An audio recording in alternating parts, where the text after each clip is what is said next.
ጥቅል ጎመን ለመግዛት ስታስቡ የትኛውን ትመርጣላችሁ?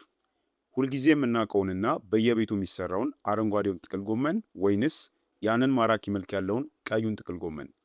ብዙዎቻችን አረንጓዴውን ለለመድነው ወጥ እናም አትክልት አዘውትረን እንገዛዋለን። አንዳንዶቻችን ደግሞ ቀዩን ጎመን ለውበት ብቻ ወጥ ላይ እንጨምረዋለን። ነገር ግን በጥቅል ጎመን ምርጫችን ላይ የምናደርገው ውሳኔ በጤናችን ላይ ትልቅ ልዩነት እንደሚያመጣ ታውቃላችሁ? ሁለቱም የየራሳቸው አስደናቂ ጥቅሞች ቢኖራቸውም በውስጣቸው ባለው የንጥረ ነገር ክምችት ግን አንደኛው ሌላኛውን በከፍተኛ ሁኔታ ይበልጠዋል። ዛሬ በዚህ ቪዲዮም በሳይንሳዊ መረጃዎች ላይ በመንተራስ በቀይና በአረንጓዴው ጥቅል ጎመን መካከል ያለውን የጤና ልዩነትና የትኛውንም መምረጥ እንዳለብን በዝርዝር የምንመለከት ይሆናል። በዋነኛነት የዚህ ቪዲዮ ዓላማ የትኛው ጥቅል ጎመን ለጤና የተሻለና እንዲሁም ደግሞ ጥቅሞቹ በርከት ያሉ ናቸው የሚለውን ማሳወቅ ነው። ስለሆነም እስከ ቪዲዮ ፍጻሜ ድረስ አብራችሁን ቆዩ። ከዛ በፊት ግን ቪዲዮን ላይክ እንዲሁም ደግሞ ሼር እያደረጋችሁት ጀምሩ። መልካም ቆይታ ይሆንላችሁ። በቅድሚያ አረንጓዴውን ጥቅል ጎመን እንይ። በመጀመሪያ ሁላችንም በየቀኑ ወደምንመገበውና በየገበያው በብዛት ወደምናገኘው አረንጓዴው ጥቅል ጎመን እንለፍ። ይህ አትክልት ለዘመናት በምግባችን ውስጥ ትልቅ ቦታ የያዘው ዝም ብሎ አይደለም። አረንጓዴው ጥቅል ጎመን የክሩሲፈረስ አትክልቶች ወገን ሲሆን በውስጡ እጅግ አስደናቂ የሆኑ የሕክምና እሴቶችን የያዘ የተፈጥሮ መድኃኒት ነው። አንደኛ ጠቀሜታው የጨጓራና የአንጀት ቁስለትን ፈዋሽ ነው። የአረንጓዴው ጥቅል ጎመን ዋነኛና ትልቁ ሳይንሳዊ እውቅና ከጨጓራ ጤንነት ጋር የተያያዘ ነው። በ20ኛው ክፍለ ዘመን አጋማሽ ላይ በስታንፎርድ ዩኒቨርሲቲ የሕክምና ትምህርት ቤት የተደረጉ ታዋቂ ክሊኒካላዊ ጥናቶች የሚያመለክቱት በአረንጓዴው ጥቅል ጎመን ውስጥ ከፍተኛ መጠን ያለው ቫይታሚን ዩ የተሰኘ ልዩ ውህድ ይገኛል። ይህም ውህድ በጨጓራና በትልቁ አንጀት ላይ የሚፈጠሩ ቁስለቶችን የማድረቅና የሆድ ዕቃንም የውስጠኛውን ግድግዳ በፍጥነት የመጠገን አስደናቂ አቅም አለው። በጥናቱ ላይ የተሳተፉ የጨጓራ ህመምተኞች የአረንጓዴውን ጥቅል ጎመን ጁስን በየቀኑ በወሰዱ በጥቂት ቀናት ውስጥ ብቻ ከባህላዊው ሕክምናዎች በበለጠ ፍጥነት ሙሉ ፈውስን ማግኘት ችለዋል። ሁለተኛ ጥቅሙ ለአጥንት ጥንካሬና ለደም መርጋት ስርዓት። ሌላው የአረንጓዴ ጎመን ጥንካሬ በውስጡ የያዘው እጅግ ከፍተኛ የሆነ የቫይታሚን ኬ1 ክምችት ነው። በቀን አንድ ሳህን የበሰለ አረንጓዴ ጥቅል ጎመን ብቻ ለሰውነታችን በቀን ውስጥ የሚያስፈልገውን የቫይታሚን ኬ መጠን ከ100% በላይ ሊሸፍን ይችላል። ቫይታሚን ኬ ደግሞ ደማችን በተፈጥሯዊ መንገድ እንዲረጋ በማድረግ ቁስለቶች በቀላሉ እንዲድኑ ከመርዳቱም በላይ ካልሽየም ከአጥንታችን ጋር እንዲዋሃድ በማድረግ ኦስትሮፕሮሲስን ወይንም የአጥንት መሳሳት ህመምን በከፍተኛ ሁኔታ ይከላከላል። ሶስተኛ ጥቅም የጉበት ማጽዳት አቅም አለው። አረንጓዴው ጥቅል ጎመን ሲበስል የሚኖረው ለየት ያለ ሽታ የሚመጣው በውስጡ ካለው የሰልፈር ውህድ ነው። እነዚህ ንጥረ ነገሮች ደግሞ ጉበታችን በየቀኑ ወደ ሰውነታችን የሚገቡ የተለያዩ መርዞችንና ኬሚካሎችን ጠራርጎ እንዲያስወግድ ከፍተኛ አንቀሳቃሽ ኃይል ይሆናሉ። በተጨማሪም በአረንጓዴ ጎመን ውስጥ የሚገኘው ከፍተኛ የፋይበር ክምችት ለሆድ ድርቀት ፍጹም መፍትሄ ከመሆኑም በላይ በአንጀታችን ውስጥ ያሉ ጠቃሚ ባክቴሪያዎችን በመመገብ አጠቃላይ የምግብ መፈጨት ስርዓታችን ጤናማ እንዲሆን ያደርጋል። አሁን ደግሞ የቀዩን ጥቅል ጎመን አስገራሚ የሳይንስ ሚስጥርና ጥቅሞቹን እንይ። አሁን ትኩረታችን ወደዚያ ማራኪ ደማቅ ወይን ጠጅማ ወይም ደግሞ ቀይ ቀለም ወዳለው ጥቅል ጎመን እናድርግ። ብዙዎቻችን ይህ አትክልት ቀለሙ ያማረ ስለሆነ ለሰላጣ ማጌጫ ብቻ የምንጠቀመው ይመስለናል። ነገር ግን ይህ ቀለም ዝም ብሎ የተፈጥሮ ውበት ሳይሆን በውስጡ እጅግ በጣም ኃይለኛ የሆነ የተፈጥሮ የመፈወስ አቅም እንደያዘ የሚያሳይ ትልቅ ምልክት ነው። ጥቅሞቹን ስንመለከት አንደኛ የልብን ጤንነት ይጠብቃል። የቀይ ጥቅል ጎመን ዋነኛው ሚስጥር አንቶሲያኒን በመባል የሚታወቁት የተፈጥሮ ውህዶች የበለጸገ መሆኑ ነው። እነዚህ ውህዶች ለጎመኑ ደማቅ ቀለሙን የሚሰጡ እጅግ ኃይለኛ አንቲኦክሲደንቶች ናቸው። በዓለም አቀፍ ደረጃ የተደረጉ ሰፊ የሕክምና ጥናቶች እንደሚያመለክቱት በአንቶሲያኒን የበለጸጉ ምግቦችን አዘውትሮ የሚመገቡ ሰዎች በልብ ድካም የመያዝ ዕድላቸው በከፍተኛ ሁኔታ ይቀንሳል።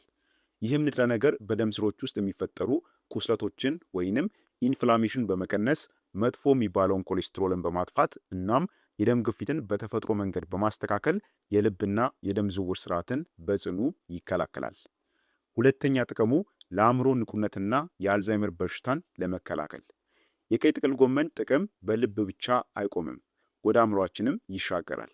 ሳይንሳዊ ጥናቶች እንደሚያሳዩት በቀይ ጎመን ውስጥ የሚገኙት አንቲኦክሲደንቶች የአእምሮ ሴሎች እንዳያረጁና እንዳይጎዱ ማለትም ኦክሲዴቲቭ ስትረስ እንዳይፈጠር ይከላከላሉ።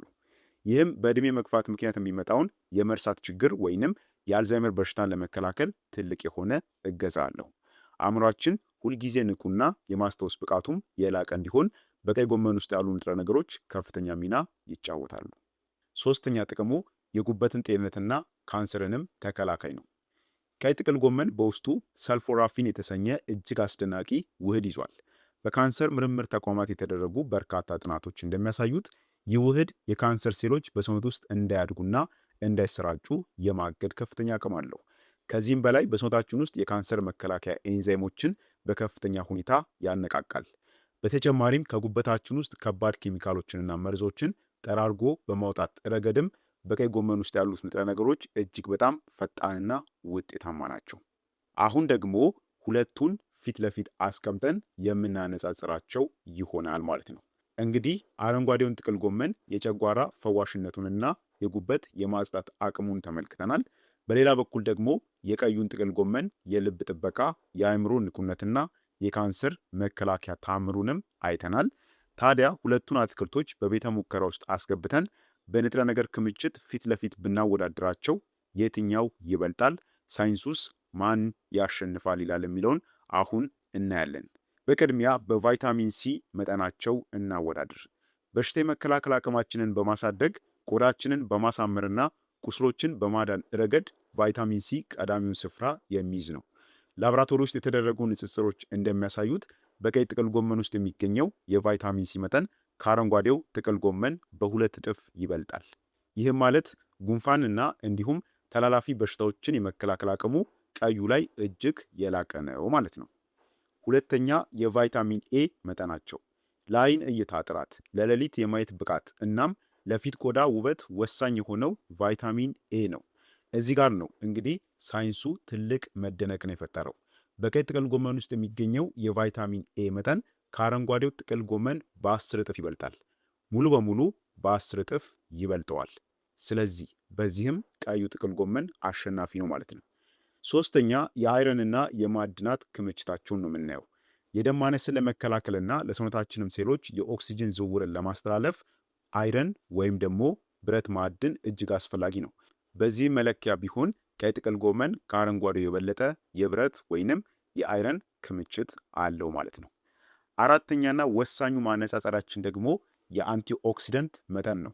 ቀደም ሲል የጠቀስነውና ለቀዩ ጎመን ማራኪ ቀለሙን የሰጠው አንቶሲያኒን ውህድ አጠቃላይ የሰውነት ሴሎች እንዳያረጁና ለተለያዩም ስር የሰደዱ በሽታዎች ለምሳሌ እንደ ስኳርና ካንሰር እንዳይጋለጡ በማድረግ ረገድ ቀዩ ጥቅል ጎመን ፍጹም እናም የማይበገር አሸናፊ ያደርገዋል።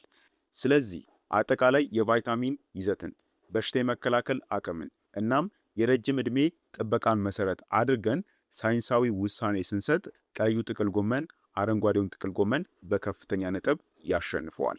ይህ ማለት ቀዩ ጥቅል ጎመን ጠቀሜታው ከአረንጓዴው የበለጠ ነው ማለት ነው። እውነተኛው የጤና ንጉስም ቀዩ ጥቅል ጎመን ነው። ነገር ግን ይህ ማለት ደግሞ አረንጓዴው አይጠቅምም ማለት አይደለም። ቀጥሎ ሁለቱንም እንዴት አጣምረን ደግሞ መጠቀም እንዳለብን በማጠቃለያው እንመለከታለን ማለት ነው።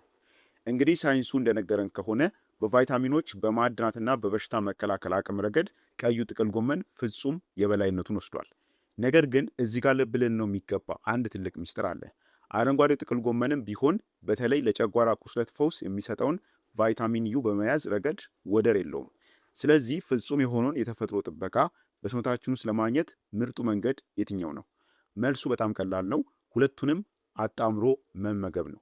ወደ ገበያ በምትወጡበት ጊዜ ሁለቱንም የአትክልት አይነቶች ቀላቅላችሁ መግዛትና በምግባችሁ ወይም ደግሞ አትክልትም ስትሰሩ አብራችሁ ማዘጋጀት ከተለመደው በላይ እጥፍ ድርብ የሆነ የጤና በረከትን ይሰጣችኋል ማለት ነው።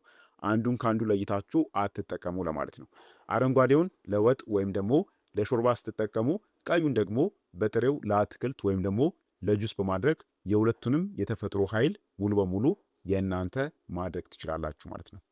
ነገር ግን ሁልጊዜ ደግሞ ከፍተኛ ጥቅም ለማግኘት ቀዩን ጥቅል ጎመን በተሻለ ሁኔታ ንጥረ ነገሮቹም እንዲሁም ደግሞ በሽታ የመከላከል አቅምንም የአንቲኦክሲደንት መጠኑም በጣም ከፍተኛ ስለሆነ አጠቃላይ የማዕድን ይዘቱም ቀዩ ጥቅል ጎመን ከአረንጓዴው የበለጠ ስለሆነ እሱንም እንደ ምርጫችሁ መመገብ ትችላላችሁ ማለት ነው። ነገር ግን ሁለቱም በጣም ጠቃሚና አስፈላጊ የሆኑ የምግብ አይነቶች እንደሆኑ መዘንጋት የለባችሁም። ስለሆነም ዛሬ ያቀረብኩላችሁ በጥናት የተደገፈ መረጃ በምግብ ምርጫችሁ ላይ ትልቅ እውቀትን እንደጨመረላችሁ ተስፋ አደርጋለሁ። ይህ መረጃ ጠቃሚ ሆኖ ካገኛችሁትም እናም ሌሎች ወገኖቻችሁም ተደራሽ እንዲሆን ቪዲዮን ላይክ አድርጉት፣ እንዲሁም ሼር አድርጉላቸው። በቀጣይ ደግሞ በሌላ አስተማሪ በሆነ የጤና ቪዲዮ የምንገናኝ ይሆናል። እስከዛው በጤና ቆዩልኝ። ቸር ሰንብቱ።